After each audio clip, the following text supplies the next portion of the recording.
Armando Broja nuk do të transferohet te Cagliari në Serie A. Pavarësisht zërave të shumt gjatë ditëve të fundit, është gazetari italian Alfredo Pedulla që po hedhur poshtë idenë e kalimit të sulmuesit shqiptar në Itali.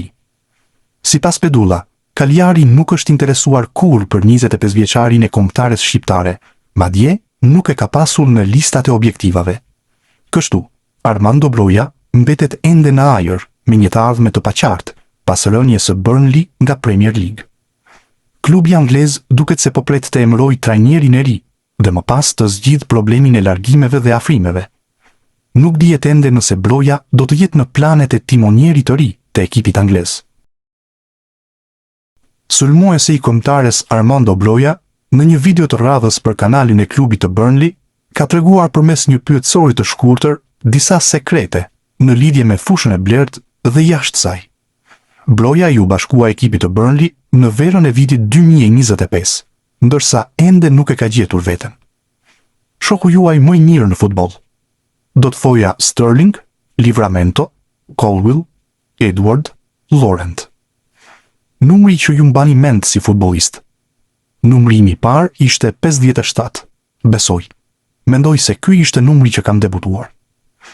Lojtari më i mirë që keni luajtur së bashku? Eden Hazard. Nëse do ktheheshit mbrapa në histori, cili moment do rikujtonit? Momentin kur Cristiano Ronaldo fitoi kampionatin evropian me Portugalin në 2016, por pa dëmtimin e tij në finalen e madhe. Cili vend do të dëshironi të jetonit për një vit? Në Florida, Pampa, specifikisht në këtë vend. Lojtari që ju e keni idhull dhe ju ka ndihmuar të rriteni profesionalisht. Ronaldo braziliani dhe Cristiano Ronaldo. Kush mendoni se është më i mirë mes këtyre dyve? Do të zgjidhja Ronaldo brazilianin, por Cristiano Ronaldo është goati im. Lojtari që ka më shumë stil te ekipi i Burnley. Do të thoja për veten? Marash Kumbulla nuk di se si do të jetë vazhdimi i rrugtimit të tij në sezonin e ardhshëm. Futbollisti i kombëtares shqiptare është kthyer nga huazimi te Mallorca në radhët e Romës, por nuk dihet ende nëse do të vazhdojë të jetë pjesë e këtij klubi apo jo. Duke folur për Sport Italia, futbollisti ka pranuar hapur se do të dëshironte që të punonte me Gianpiero Gasperinin, edhe pse ky i fundit në sezonin e kaluar nuk e përfshiu në preferencat e tij, duke e dërguar huazim në Spanjë. Do të më pëlqente shumë që të punoja me Gasperinin, e kam thënë edhe herë të tjera, por janë gjëra që do të shihen në javët e ardhshme. Nuk varet vetëm nga unë dhe ai. Do të mundohem që të paraqitem në grumbullim i gatshëm për të luajtur kartat e mia. Pastaj, do të vendosim të gjithë bashk atë që është më e mira për të tërë. Unë kam vetëm fjalë pozitive për trajnerin, e njihja që më parë, dhe mendoj se karriera flet vetë për të, tha Kumbulla. Sipas gazetarit italian Marco Conteiro, klubi i Lecces ka shfaqur interesim për sulmuesin ansor të Dinamo Zagreb, Arber Hoxha. Lojtari i kombëtares ka kontratë me kryeqytetasit e Zagrebit deri në verën e vitit 2029, por detaj që mund të ndryshojë gjithçka përkon me ofertën që mund të vijë në adresim të klubit kroat për shërbimet e 27 vjeçarit. Nëse Lecce ja del të transferojë Hoxhën, do të krijojë një koloni shqiptarësh, pasi aty inkuadrohet edhe Ylber Ramadani e Medon Berisha, dy futbollistë të tjerë që bëjnë pjesë te kombëtaria. Vlen të përmendet se disa muaj më parë u përfol interesimi nga Hull City në Angli, por që nuk pati lëvizje konkrete, sikurse së fundmi pista e Widzew Łódź në Poloni. Derby County u lidh ngushtë me një transferim të Laurent Tolajt. Bomberi shqiptar ka shpërthyer me gola në vitet e fundit në Angli, për këtë edhe disa klube të tjera të Championship janë pas tij. Drejtori ekzekutiv i Plymouthit ku Tolaj luan, Paul Byrne, u pyet për situatën me sulmuesin e tyre, dhe Byrne refuzoi të konfirmojë nëse ka apo jo ofertë zyrtare, siç edhe është raportuar. Ne kemi planifikuar që të gjithë lojtarët që kemi në skuadër të jenë me ne që nga dita e parë e fazës përgatitore, tha fillimisht. Më pas, erdhi pyetja konkrete për Tolajn, dhe Byrne u përgjigj. Nuk do të hyj në diskutime për individ të veçantë.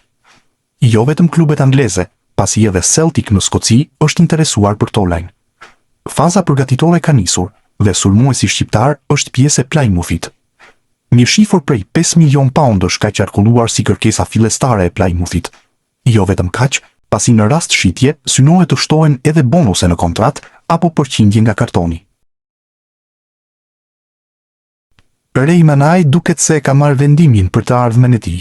Pavarësisht interesimit nga klubet të Superligës turke dhe kampionatet të tjera, sulmuesi shqiptar pritet të vazhdojë te Sivasspori, me objektivin për ta ndihmuar skuadrën të rikthehet menjëherë në elitën e futbollit turk. Sipas raportimeve të mediave turke, Manaj ka zhvilluar një bisedë me presidentin e klubit, Burak Özçoban, ku ka shprehur dëshirën për të qëndruar në Sivas. Sulmuesi thuhet se ka bërë të qartë se ofertat e marra nuk do të ndikojnë në vendimin e tij, pasi dëshiron të vazhdojë me fanellën e Sivassporit dhe të kontribuojë në rikthimin e skuadrës në Superligë. Ky qëndrim konsiderohet një lajm i rëndësishëm për drejtuesit e klubit, të cilët po ndortojnë skuadrën për sezonin e ri. Ofertat që ka marrë nuk kanë rëndësi. E dua shumë këtë ekip dhe këtë qytet. Nuk kam ndërmend të heq dorë nga fanella ime. Dua të qëndroj për ta rikthyer këtë ekip aty ku i takon, në Superligë. Janë fjalët që Manaj i ka thënë presidentit. E ardhmja e Berat Gjimshitit e Atalanta vazhdon të jetë pjesë e diskutimeve në mediat italiane, ndërsa klubi bergamask po vlerëson opsionet për përforcimin e repartit defensiv. I ftuar në Radio Napoli Centrale, gazetari Patrick Iannarelli u ndalte planet e Atalantës për merkaton, duke theksuar se klubi po ndjek me interes mbrojtësin Mario Gila. Sipas Iannarellit, një nga çështjet kryesore që duhet të zgjidhet është përshtatja e Gjimshitit në një skemë me 4 mbrojtës. Duhet parë nëse Gjimshiti mund të luajë në një mbrojtje me 4. Giorgio Scalvini mbetet një pikë pyetje pas dëmtimit, ndërsa Odilon Kosunu nuk ka bindur plotësisht. Ndërkohë, Ahnor është më tepër një lojtar krahu. Afrimi i Gilas mund të jetë një lëvizje e zgjuar, pasi do të kompletonte repartin defensiv, shprehet gazetari italian. Tashmë, mbetet të shihet se si do të ndryshojë situata në kampin bergamask dhe nëse Gjimshiti do të largohet në këtë merkato vere apo do të arrijë të marrë besimin e Mauricio Sarrit, trajner që preferon të luajë në mbrojtjen me 4, ashtu si edhe trajneri i kontares, Maran. Lajmi i bujshëm nga dje është interesimi i Napolit për Ernest Muçin. Madje u raportua se është dërguar një ofertë 16 milion euro, si edhe opsioni i huazimit të një lojtari nga nën kampionët e Italisë. Rezulton se gazeta e njohur në qytetin e Napolit, Il Mattino, ka ngatruar ekipin aktual të Muçit, duke e dërguar te rivalët. Raportimi është sikur po negociohet me Beshiktashin, që ndërkohë interesohet tek italianët për Anguissën ndër të tjerë. Fakt është se kartoni i Muçit i përket Trabzonsporit. Duhet theksuar po ashtu se lajmi për numrin 10 u përhap nga Turqia. Sa i përket Il Mattinos, shton se futbollisti shqiptar do të ishte bast, për shkak se nuk ka provuar asnjë nga top 5 ligat e Europës. Drejtori sportiv Giovanni Mana ndërkohë po shikon situatën. Kerim Alajbegovic qëndron po ashtu si opsion te Napoli, teksa Leverkuseni i zotëron kartonin. Në Rusi është kthyer sërish vëmendja te Mirlind Daku. Një lajm ku tregohej për interesimin e Spartak Moskës ndezi merkaton. Sulmuesi i Rubin Kazan ka vuajtur jo pak dëmtimet, megjithatë mbetet nga sulmuesit më efektiv të kampionatit rus. Sa i përket të ardhmes së Dakut, CEO i Rubin Kazan ka vendosur të flasë. Aleksandr Ajbatov, si drejtori i përgjithshëm, tregon se nuk ka oferta zyrtare për Dakun. Por më tepër, klubi po i bën llogaritme të për të ardhmen. Nuk ka asnjë ofertë zyrtare për Dakun nga Spartaku apo ndonjë skuadër tjetër. Është lojtari ynë dhe po i bëjmë llogaritme të, u shpreh CEO i klubit për SE. Ernest Muçi mund të ndryshojë ekip në këtë merkato, pasi Trabzonspor shpenzoi 8.5 milion euro për të blerë kartonin te Beshiktash, klube nga Europa janë vendosur pas tij. Sot bëhet fjalë për Napolin. Oferta e radhës e bujshme për Muçin vjen pikërisht nga nën kampionët e Italisë. Napoli tregohet të ketë ofruar 16 milion euro dhe huazimin e një lojtari për të transferuar përfundimisht Muçin. Nëse kartoni i yllit të Kontares shitet këtë verë, padyshim që shifra e transferimit do të jetë rekord për të. Më parë ishte Beshiktash që shpenzoi 10 milion euro te Legia e Varshavës. Napoli do të drejtohet nga Allegri pas largimit të Contes. Ndaj afrimi i Muçit shikohet edhe si dhuratë për sezonin e ri. Kujtojmë se edhe disa vite më parë, Muçi u lakua për një kalim te Napoli. Këtë herë që flitet edhe me shifra, situata shfaqet më interesante. Për fantazistin shqiptar, ndërkohë, mbeten të interesuar në Bundesliga, ndërsa është përmendur Frankfurt. Christian Aslani po bëhet gati të jap lamtumirën e Interit për të zbarkuar në një tjetër skuadër të Serie A. Mesfushori i kuqezinjve tashmë raportohet se është shumë pranë firmës me Cagliarin, që ka edhe mundësitë ekonomike për të bërë të tijin futbollistin e kombëtares shqiptare. Cagliari sapo ka gjetur akordin me Atalantën për transferimin e Gianluca Gaetanos për 15 milion euro. Me këto para, do të hidhet në sulm por 2 lojtarë në mesfush, dhe Aslani është një prej tyre. Mendohet të arrihet një akord për transferimin përfundimtar për një shifër poshtë 10 milion eurove, ndërsa emri tjetër është Mikael Auebischer i Pizës, i cili kushton rreth 6 milion euro. Kësaj, Aslani mund të bëhet gati për etapën e tij të 4 në Serie A, pas atyre me Empolin, Interin dhe Torinon. Këtë radhë, transferimi përfundimtar do ta ndihmojë që të gjejë vazhdimësinë që i ka munguar në sezonet e fundit. Luis Hasa është një nga futbollistët shqiptar që po qarkullon më tepër në Itali gjatë kësaj merkato. Pas huazimit të suksesshëm te Canarese, i është kthyer në Napolit, që zotëron kartonin.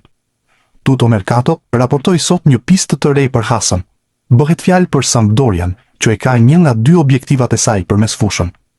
Emri i Hasës ndërkohë është përmendur edhe tek Avellino, Pisa dhe Hellas Verona. Kujtojmë se mesfushori 22 vjeçar ishte një risi për kombëtaren e Shqipërisë në këtë muaj. Hasa vendosi të hiqte përfundimisht dorën nga Italia për të veshur fanellën kuqezi, dhe me trajnerin Maran në krye, po ashtu debutoi. Chelsea po planifikon të bëjë një ofertë për Granit Xhakën, pasi Xabi Alonso i ka kërkuar pronarëve të klubit që të finalizojnë një marrëveshje për mesfushorin e Sunderlandit. Alonso, i cili do të bëhet zyrtarisht trajneri i ri i Chelseas më Nico Rick, ka punuar më herët me Xhakën te Bayer Leverkuseni. Dyshja ka fituar Bundesligën dhe Kupën e Gjermanisë në sezonin 2023-24 dhe gjithashtu ka arritur në finalen e Europa League në të njëjtin edicion. Xhaka u transferua te Sunderland nga Bayer Leverkuseni në verën e vitit 2025 për një shumë totale prej 20 milion eurosh. Ish ylli i Arsenalit ishte një nga lojtarët më të mirë në Ligën Premier sezonin e kaluar dhe një figurë kyçe për Sunderlandin. 33 vjeçari, i cili aktualisht po luan me Zvicrën në Kupën e Botës 2026, regjistroi 32 ndeshje si titullar dhe 2 paraqitje si zëvendësues në Ligën Premier sezonin e fundit. Ai shënoi 1 gol dhe pati 6 asistime, ndërsa Sunderland përfundoi në vendin e 7, duke siguruar pjesëmarrjen në Ligën e Europës. Mesfushori ka kontratë me Sunderlandin deri në vitin 2028, por Chelsea po planifikon të largojë nga Stadium of Light gjatë kësaj merkatoje.